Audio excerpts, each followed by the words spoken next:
issues and just run the city. So please stay out of, approve your proposal to not endorse any of the, when people come to talk to you about bonds and stuff like that. I'm also going to be asking for more information about the delays regarding the building codes and which projects will be affected by the withdrawal of the incentive funds to builders of multi-dwellings. My specific question will be, does this affect only the luxury apartments, which are close to me, or is this intended to promote the building of the low-income units? So those will be things that I'll be following up with later on because I didn't see it in your information packlets. So I have another business meeting to attend, but I thank you for listening to me. Thank you very much. Thank you. Thank you, Mr. Daly. Anyone else wishing to come on up, sir?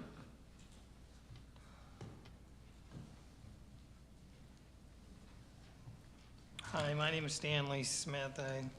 I live in Port Orchard. I've addressed the city several times. I was going to, I was originally wanting to talk to the mayor, but through the council, but he's not here. I've addressed the city council several times on these matters. This is the property. This is my property, and since I've already talked to you once about this, I'm showing pictures.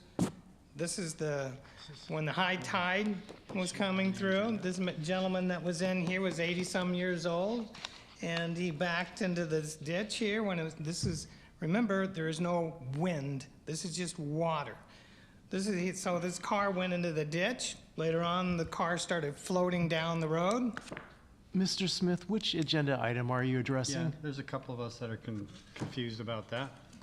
There is. How do I get this across to you guys? When are you ever going to allow me to address major issues like the city of Port Orchard being flooded? Mr. Smith, we do have a comment section at the end of this meeting or towards the end of this meeting. This comment section right now is just for agenda items for tonight's meeting. I have a disability. I've also addressed the city council several times when I've come to speak. I have a disability. It's hard for me to be in a public forum like this. And the longer the night goes on, it's harder for me to communicate. So it's a very difficult time. And all the other times you allowed me to speak at the beginning. You've given me 6 minutes at the beginning. I doubt that very much, Mr. Smith. It's generally 3 minutes. No, it's 3 minutes at the beginning and 3 minutes at the end is what it's always been in the past when I've been here. Correct, but if you're wishing to speak on something that's not on the agenda for that night, you would only have 3 minutes at the end of the meeting typically. But if you'd like to go ahead and proceed, we'll give you 3 minutes at this point so to handle the issues you're having with your disability so you don't have to sit and wait for so long. Okay. We've already talked about this. It's flooding. My business is in here. The other businesses been asked by the other business owners to address this issues too. It's flooding. It's going to go down into Port Orchard, flood the whole city. Nobody cares, obviously, because nobody's commented. This is a police car going down the middle of the road.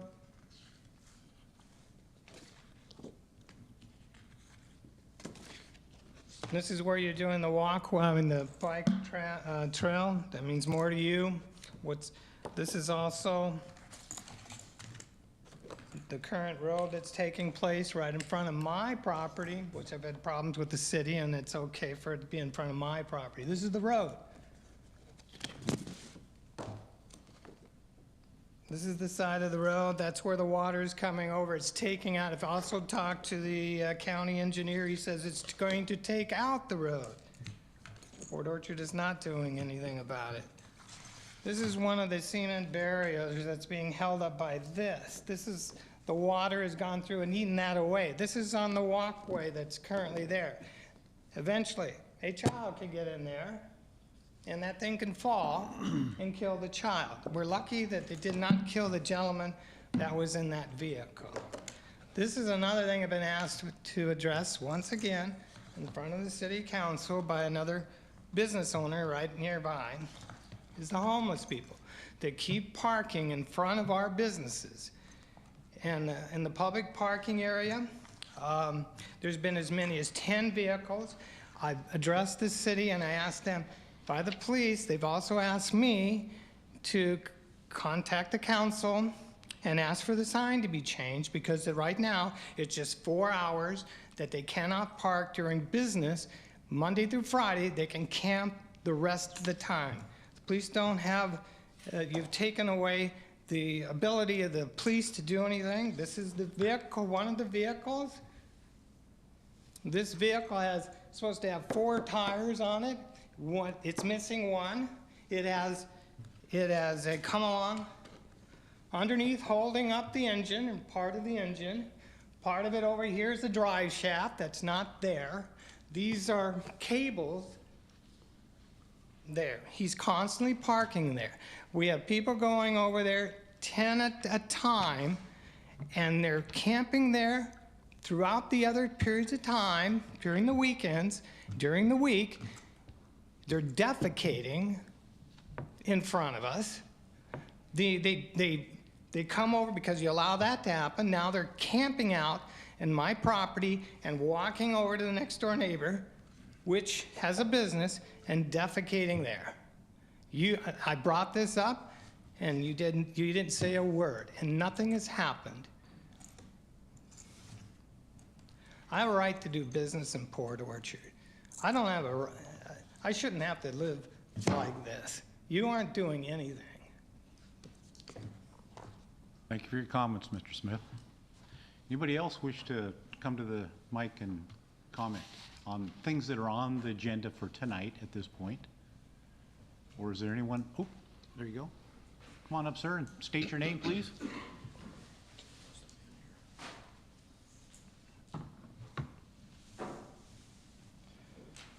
Hi again. I haven't been here many times. I live, Dave Kimball. I address at Port Orchard, but I live in Manchester, so I'm outside the city limits. It's kind of confusing, but I feel like I'm a son of the city of Port Orchard.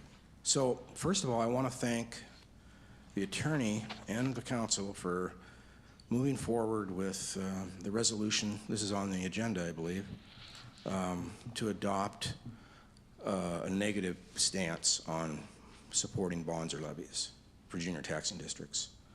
That's great, and I understand why.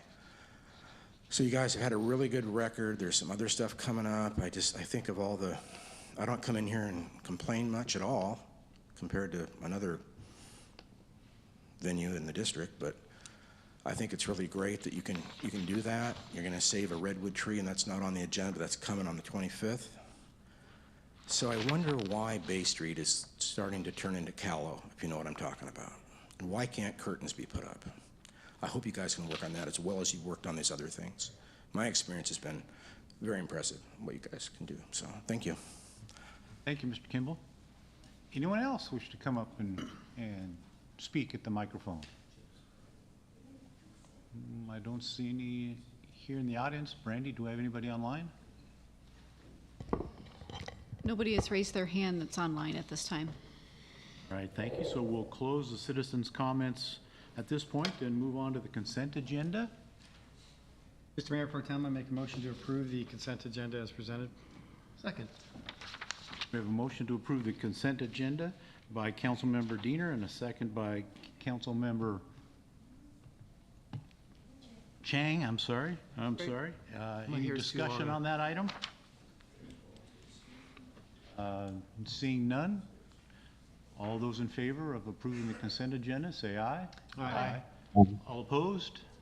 There are none. Consent agenda has been approved. All right, we're to our business items. Or no, excuse me, we're to our public hearing, and this is going to be an ordinance approving the Diaz Meadows Development Agreement. Mr. Bond, I believe this is you. Yes, good evening, council. Brandy, are you able to enable screen sharing on Zoom so that I can show everyone where this is located? It should be ready. Let me know. Oh, I gotta stop my sharing. Hold on. Okay, now you should be able to. All right, so before the city council tonight is a development agreement on the Diaz Meadows apartment project. The Diaz Meadows project is located on Old Clifton Road, right at the city boundary where you go into the rural area that is between Port Orchard and the McCormick Woods area. The project contains 96 units, and what the city council is voting on tonight is not to approve the apartments. The apartments are permitted outright by our zoning code. It is an R4 zoning and allows for apartments to be approved by right. The agreement before the city council tonight primarily does two things.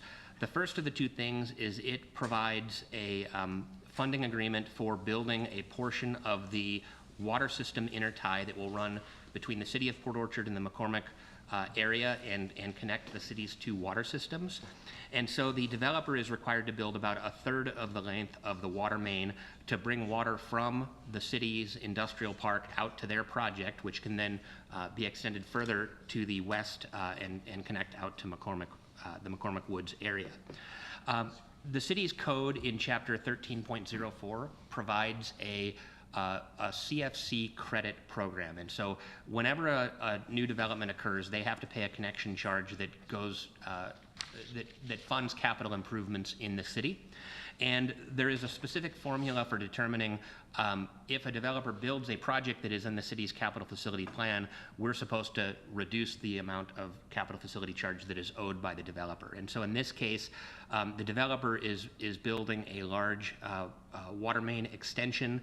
The city's current estimates, which are quite a few years old, assumed that prorated this cost is about $324,000, and that the developer receives $182,250 in credit against money that they would otherwise owe to the city. The developer has stated that their estimates for constructing this project are actually quite a bit higher and closer to $1.5 million. And so the city's credit amount is based on this formula in our code, and whether the project is $324,000 or $1.5 million, we are getting a good deal because we are getting more value than we are giving in credit. The other thing that the development agreement does, this project is a little bit constrained between a ravine and Old Clifton Road. It's also, portions of the property are lower than the adjacent road, and we have some design standards that require buildings to be elevated above the adjacent roadway.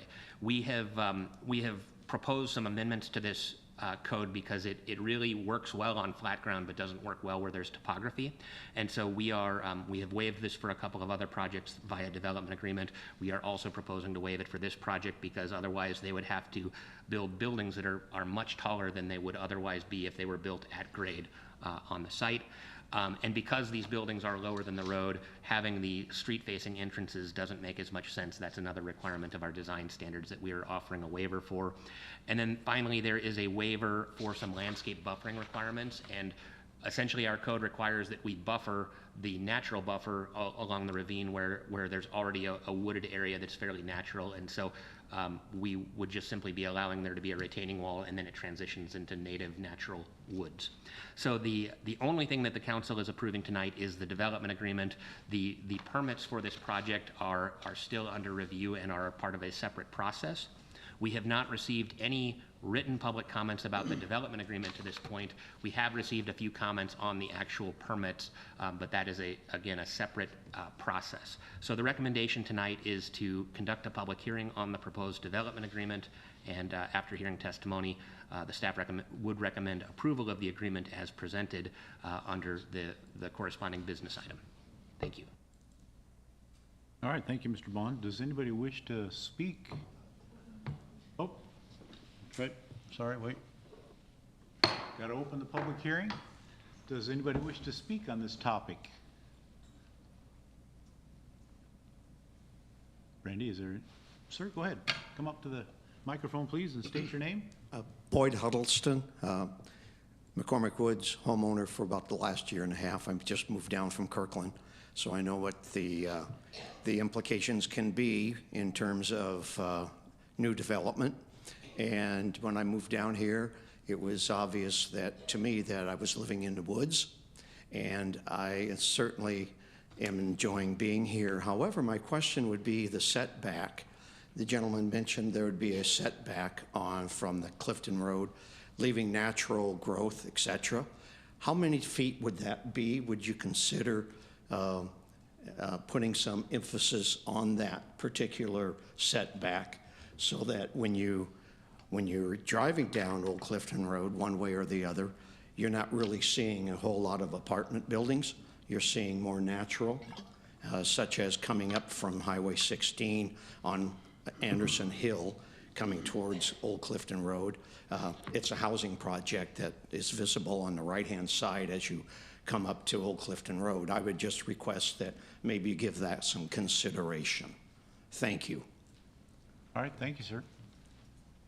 Anyone else wish to comment during this public hearing? Ms. Wallace, do you have anybody online? Yes, we have one person just raised their hand. Let me allow them to speak. Hello, my name's Julie. I live right next door to the property, and I haven't been able to find anything that says how many stories it would be, so I'm quite interested in that. Thank you. All right, thank you for that comment and question. Vaughn, would you like to address that? This is a proposed 3-story building, but because of the topography, one of the stories will be mostly below the adjacent road grade on Old Clifton, so it's going to appear to be, depending on which portion of the frontage, between 2 and 3 stories from the street, but there will be 3 floors within each building. Nick, you want to address the setback question then, since you're taking questions?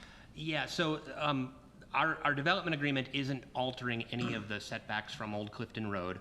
We do require a landscape setback of 10 feet, and the pavement is actually quite a ways from the property line at this time.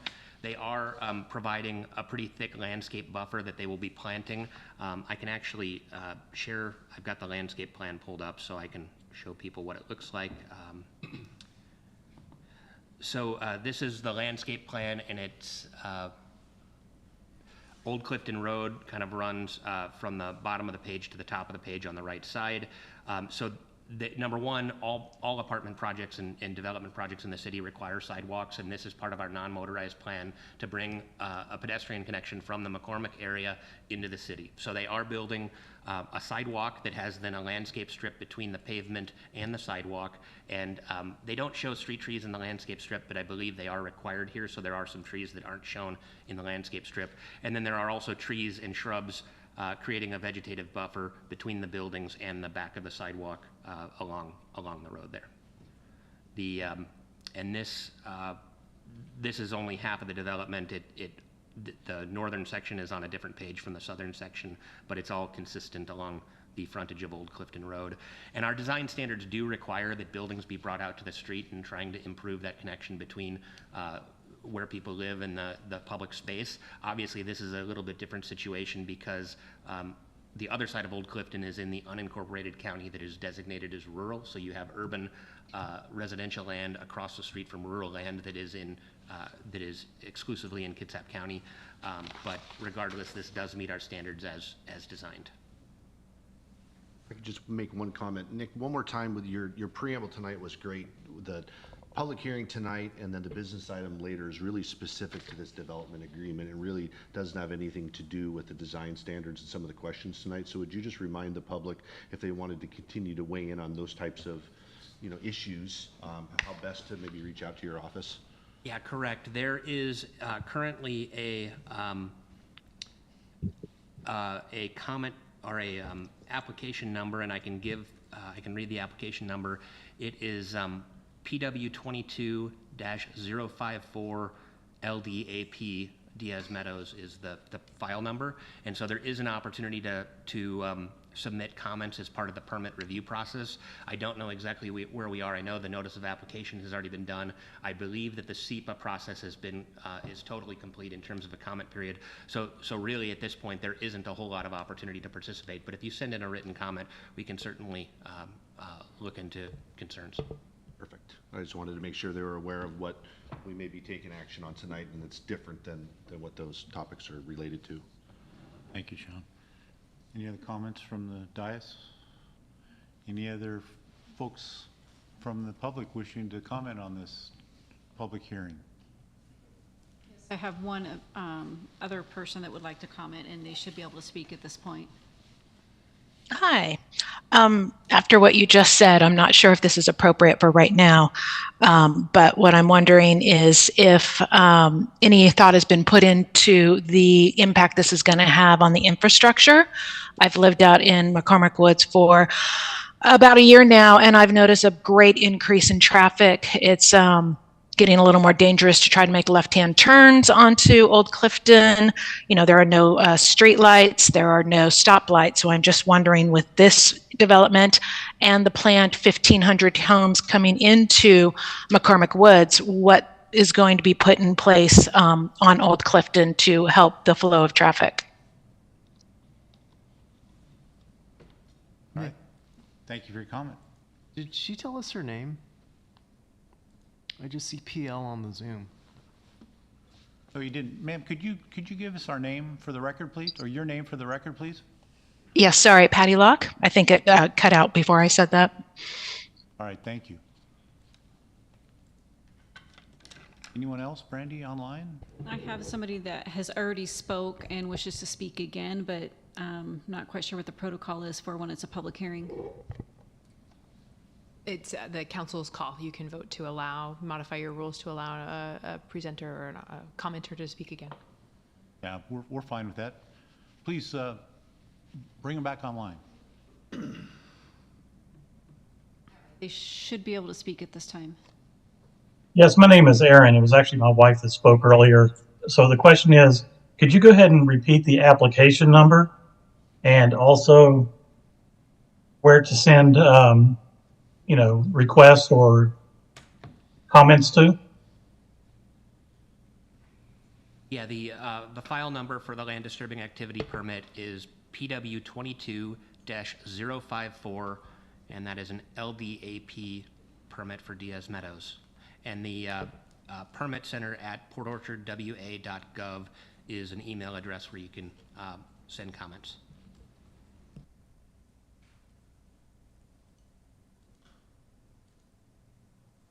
Okay, is there anyone else wishing to comment on this open meeting? All right, seeing none, I'll close the public meeting and we'll move on to our business items. Business item 7A is adoption of an ordinance approving the Diaz Meadows Development Agreement. Mr. Bond, this is you again. Yeah, I won't restate my previous presentation. I will say that the development agreement, again, only deals with two issues. It's the water capital facility charge credit and the extension of a water main, as well as some very minor deviations to design standards. And the staff recommendation is to approve the development agreement between the City of Port Orchard and Diaz Meadows LLC as presented. Councilmember Lucarelli. I move to adopt an ordinance authorizing the mayor to execute a development agreement with Diaz Meadows LLC as presented. Second. Got a motion by Councilmember Lucarelli and a second by Councilmember Diener. Is there any conversations we need to have about this? I would just have one comment that this is not the first time that we've utilized this tool, and I think it's just a great opportunity for the city where we're receiving something for a far greater value than the credit that is being provided back, and it really helps us expedite the build out of the infrastructure that we hear about so often. So I think it's a great tool, and for certainly we'll be supporting it. Councilmember Diener. So, thank you, Sean. I agree with what you've said. I also want to point out that we've talked about this in, I think, work study, but also at the Land Use Committee. The property is difficult and challenging to develop, but it does provide housing, and I know that there's certainly lots of comments about housing in our area, but if people are following the affordable housing crisis, they know that we need more housing to get on top of that. So I support the approach here. I think it's reasonable, and look forward to seeing this project get off the ground. Comments? All right, Joe. Does he? Councilmember Rosa Pepe. Thank you, Mayor Pro Tem. Just a quick note that, just a reminder, this is a development agreement and not involved in the permitting process, so there's a long way to go. I just wanted to make that comment for the public. Thank you. Thank you for that comment. All right, any others? You'll be voting on adoption of an ordinance approving the Diaz Meadows Development Agreement. All those in favor, say aye. Aye. Any opposed? Seeing none, that business item is approved. We're on to business item 7B, the adoption of an ordinance repealing POMC 3.48 concerning the city's multifamily tax exemption policy. Mr. Bond, you're on again. Yes, thank you. In 2016, we adopted an ordinance to offer multifamily tax incentives to developers of multifamily housing in Port Orchard. This ordinance, I apologize, my microphone was off. This ordinance was approved to encourage the construction of multifamily housing and to address a lack of affordable housing supply. Since adoption in 2016, the city has seen a substantial increase in the amount of multifamily housing being constructed in the city, and rents have stabilized or even decreased. Some multifamily projects were built with this tax incentive, while others were constructed without the incentive. For the past 18 months, the City Council and the Land Use Committee have been evaluating the program and were considering changes to the program. However, at the September 19th, 2023 City Council work study meeting, the full City Council ultimately decided that the program should be paused and reevaluated in the coming years. As such, an ordinance repealing POMC 3.48 has been prepared for consideration. The proposed repeal of POMC 3.48 does not affect previously approved MFTE applications. And since I wrote this staff report, I also wanted to share that the Home Builders Association did reach out to me and had some concerns about this and asked me to come speak at the Developers Council meeting, which I did last Thursday, and kind of explained, what we were hearing in the community. And I think everyone's aware that we've been doing outreach at the farmers market for our comprehensive plan and outreach for the Bethel roundabout designs, and we've heard from a lot of people concerns about this. And staff was recommending changes to the program, and so whether you repeal this tonight or took some other action to pause it, either way we're going to have to pass a future ordinance to come back with a different MFTE program in the future if that's what City Council desires to do. And so the recommendation was it was just easier and cleaner to repeal it, but I think the intent was really to keep studying this and working on it, and staff is ready and willing whenever council would like to reconsider. All right, thank you. Councilmember Chang? Mr. Mayor Pro Tem, I move to adopt an ordinance repealing Port Orchard Municipal Code 348 concerning multifamily tax exemptions as presented. Second. Got a motion by Councilmember Chang and a second by Councilmember Cucciari. Is there any discussion on this topic? Yeah, actually, I believe the council has had a lot of discussion of this topic in prior work studies and also the Land Use Committee meeting. I can personally say that while I liked the idea in theory, I was not happy with the way that it evolved or was executed. We were able to look at examples and see who it benefited, and it definitely needs tweaks, so I look forward to work on the next version if the majority of the council wants to do that. Councilmember Cucciari. Yeah, I might just phrase that a little bit differently. I think, today, the city of Port Orchard is very different than when we passed this back in 2016. And if you've lived here over the last 8 years, as many of us have, we've seen that development occur. And Nick, correct me if I'm wrong, but it's 900 plus multifamily units in the last couple of years. And so I think we have done our part to try to address affordable housing to some extent. And some of these people that have come in and have the advantage of the multi-tax incentive to provide units, at the qualifying rate's been great. But we continue to hear from our neighbors about infrastructure, and I think it's a great opportunity for us to pause this. We've had significant growth, which has been fantastic, but I think for us to continue to focus on some of the additional improvements from the impacts this is having, I think is the right time to do so, and to maybe bring these types of policies a little bit more current for where our city is today in 2023. So I think it's a great opportunity, and I'll be voting to repeal and look forward to perhaps future dialogue about what maybe the next version of this may look like. All right, thank you. Any other comments?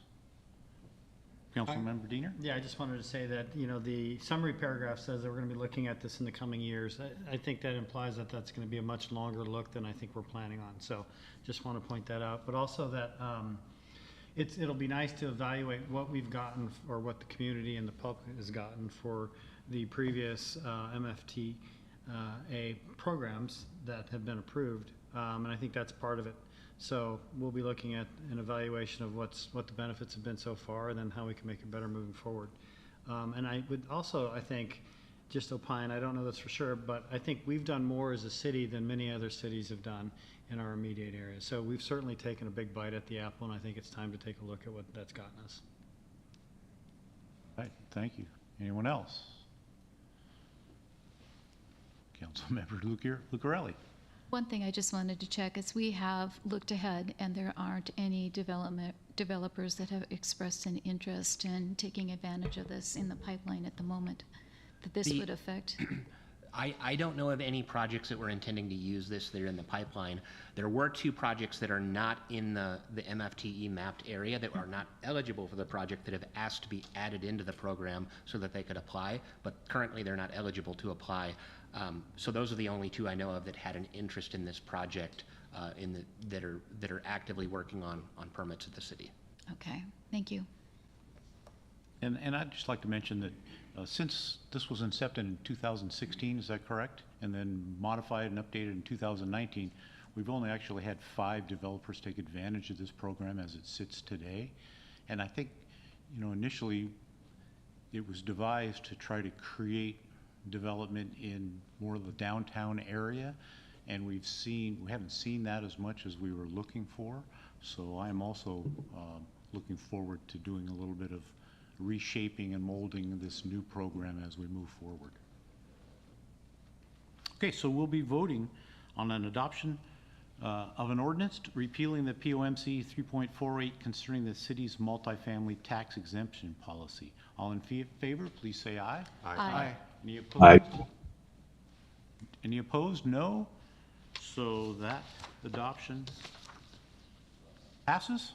We're on to business item 7C, adoption of an ordinance adopting POMC section 2.04.235 regarding endorsements by the city council. Ms. Archer, this is yours. Thank you, Mayor Pro Tem, council members. I want to provide some context for this action based on legal discussions, just to clarify some of the issues surrounding this. Historically, in the city of Port Orchard, the council has taken an affirmative vote on certain ballot measures, certain elections, and under Washington state law, that is permitted. That is something that you are allowed to do, insofar as you hold a public hearing prior to choosing to take that action. The ordinance before you is a council requested ordinance, not a legal driven ordinance, where the city would adopt a policy by which the city council would no longer state in a position on pending legislation. And this would follow similar policies that are adopted by some of your neighboring jurisdictions, Poulsbo, Bainbridge Island. The bases for adoption of the ordinance the council has spoken to in the past and is stated in the staff report as stating an intent not to make a statement with regards to pending legislative actions and leaving those to the voters. So the council is free to adopt a policy by which you state you no longer intend to do this. The council is also free to not have a policy like this and take action on election issues. The choice is yours. So I just wanted to provide that context in case there was any concern that this was rectifying something that was illegal at any time, because it absolutely isn't. This is an affirmative statement by the council if you choose to adopt it. So this is recommended by me, to the extent you want to adopt a policy of this nature, to be in the form of an ordinance so that we will have it memorialized for time moving forward. Sometimes agencies utilize these, as Poulsbo has and Bainbridge have, in the form of a policy, which is a standalone document, but those can sometimes historically be lost to time. Whereas this would put this in your municipal code, so that's why you see it in the form of an ordinance. And that, again, the form of this was my recommendation. So as you can read in the staff report, staff takes no position as to the council's decision on whether or not to adopt a policy on endorsing or choosing not to endorse ballot measures. And this policy is very specific as to a blanket prohibition on making any statements with regards to pending legislation moving forward. As with any ordinance, the council could change this the next cycle. So this isn't something that would bind future councils, nor can we bind future councils. But this is something that this council would be making a particular statement as to policy, which is your purview. So with that, I'm happy to stand for any questions. The motion for consideration would be to adopt that ordinance this evening. Councilmember Diener. Mr. Mayor Pro Tem, I move to adopt an ordinance establishing Port Orchard Municipal Code, Section 2.04.235, pertaining to endorsements by the City Council. I will second that. Go ahead. I can do that, can't I? Yes, you can. Absolutely. All right, we have a motion by Councilmember Diener and a second by myself, Councilmember Trenary. Is there any discussion points that we'd like to have on this topic tonight? Councilmember Diener? I'll just mention that this came up somewhat recently, and then we looked around to see what other jurisdictions are doing, and we found that all cities, except for I think one in our survey, have some sort of code, I guess, that prohibits their respective councils from taking position on these matters. And so we had a lot of dialogue about that, and I think that it made sense for us, and so I think the rest of the council generally felt that way as well. Member Cucciardi. Yeah, and something that really resonates with me, and to me, this is not an action saying that the city council shouldn't be supporting ballot measures or supporting bonds or supporting school levies.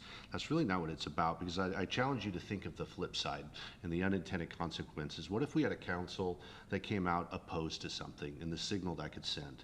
All of a sudden that gets on King 5 News, that gets on, you know, in the local newspapers, and I think we as individuals can go out and support things as we wish, but I think as a body, I think those junior taxing districts should be going after their constituents and their voters. I mean, you take example the school levy that's coming up. That's a much larger jurisdiction than just the city of Port Orchard, and I think it's up to them to go out and speak to their voters at the time, and I think it's the right decision. This isn't about supporting or not supporting something, but I think it's about the message that could send, and I just don't think we need to focus on the business of the city.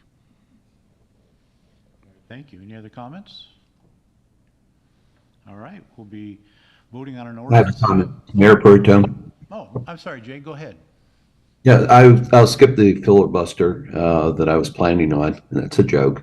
And say that we as leaders of the city, I believe, have a duty and a responsibility to let our folks know where we stand on an issue. I think that we advocate our duty by passing this. And so I'll be voting against this. And again, for about the third or fourth time, whatever measure the council takes, I will fully support it. Thank you. All right, thank you. Any other final comments? All right, we'll be voting on an adoption of an ordinance, POMC section 2.04.235 regarding endorsements by the city council. All in favor, please say aye. Aye. Opposed? Nay. All right, thank you. That item passes. And that closes our business items. We are on to discussion items at this point. Are there any items of discussion? Seeing none, we'll go to our council committees, and because I'm sitting up here in this spot tonight, I'm going to change things up a little bit and start with Ms. Wallace this time. Council committees. Oh, I'm sorry. You can still change it up. I'm still going to change it up. Why not? Modifying our agenda. Well, it kind of falls in line with the council committee in that lodging tax is finally meeting tomorrow here in the chambers at 10 a.m. to hear presentations from the applicants. We had 11 applications, and they'll each get their 3 minutes of fame, if you will, to pitch why they should be awarded some funds in 2024 coming from the lodging tax. That's all I have. All right, sticking with my modification of the agenda, Chief Brown. Thank you. I try to always bring good news. We did hire another entry-level police officer.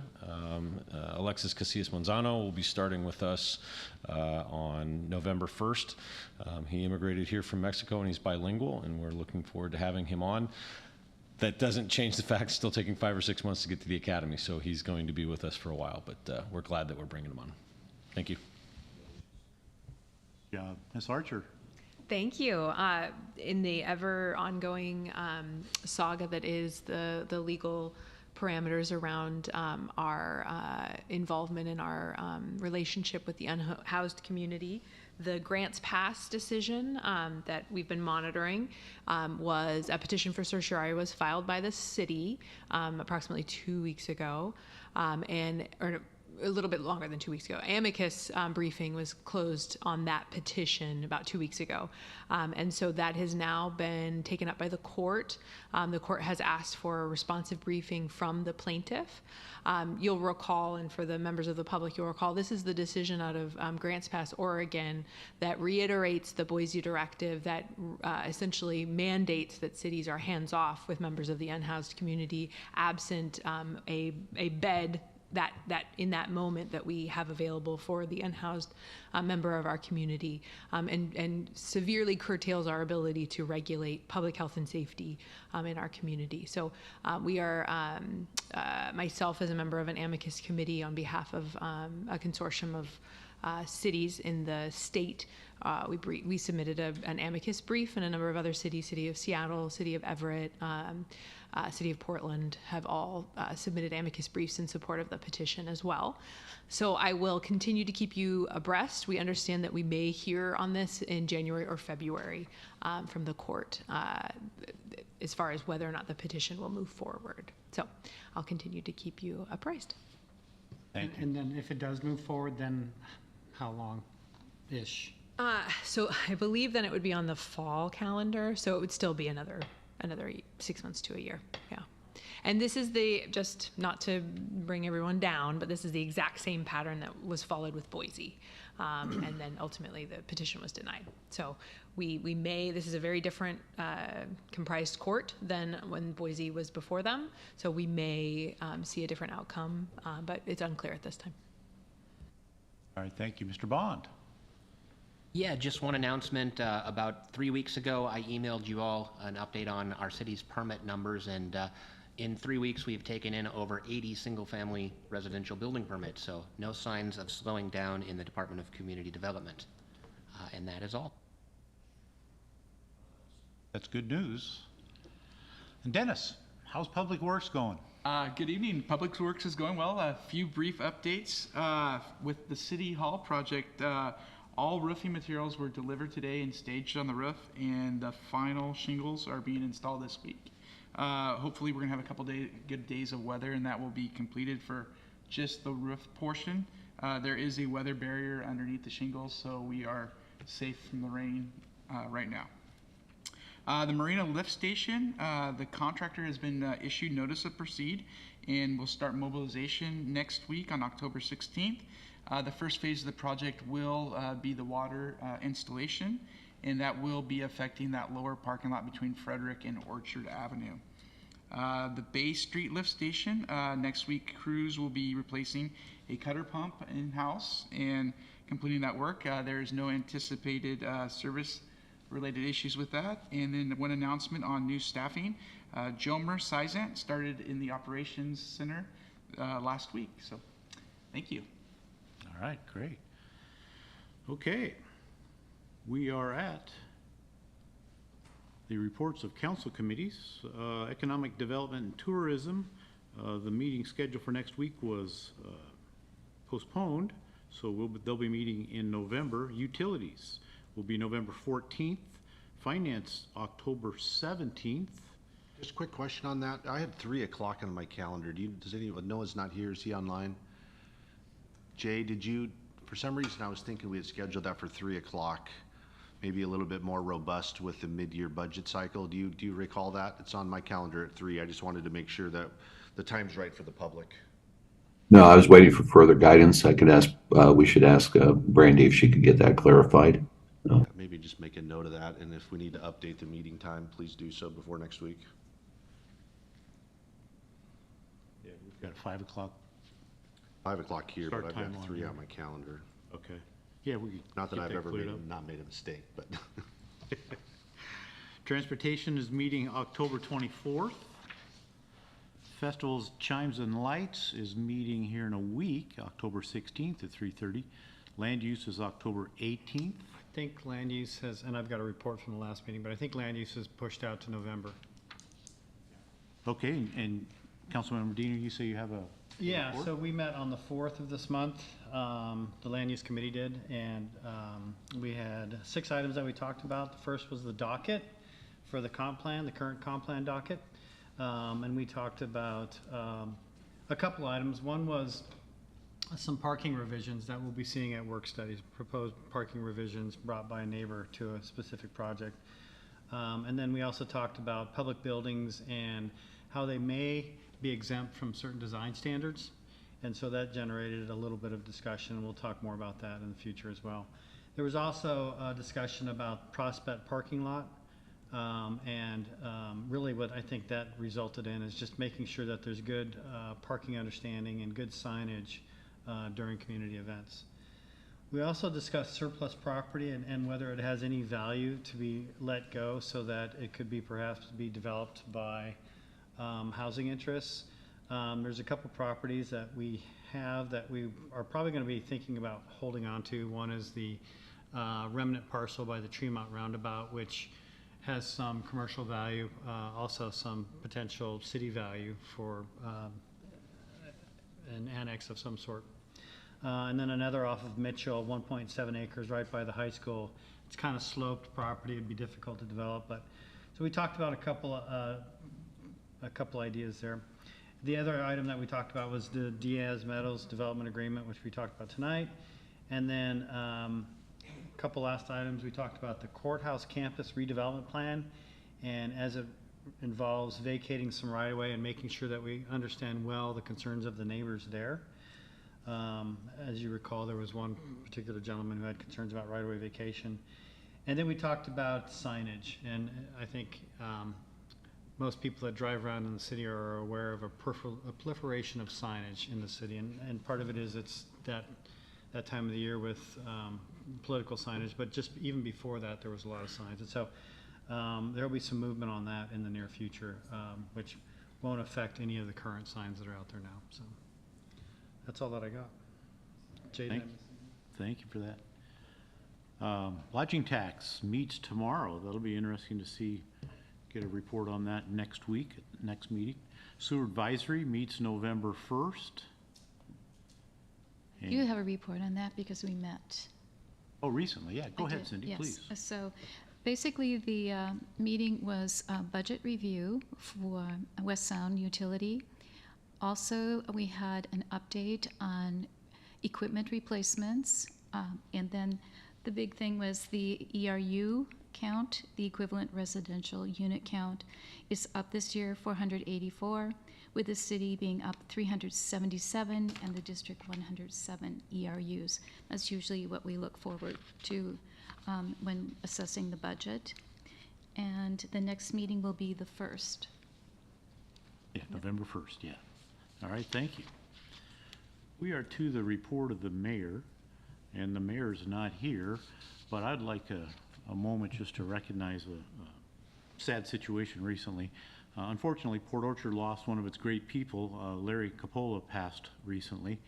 Larry was a pillar in our community for years. He was a past mayor, and he had passion for Port Orchard, was obvious to anybody who met him. When talking about business, his community service side as a member of Rotary, politics, or just as an everyday citizen, Larry always had a strong opinion, but was also a very good listener. He always wanted what was best for our town and our community. Larry will be missed by many. All right, we are to the final citizens' comments section of the meeting tonight. Those of you who wish to make any comments on any topic at this point, please come up and address the council.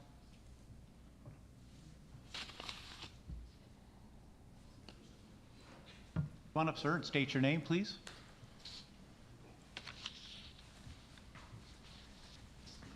Yes, hi, my name is Michael Carter. I live on Jackson Avenue.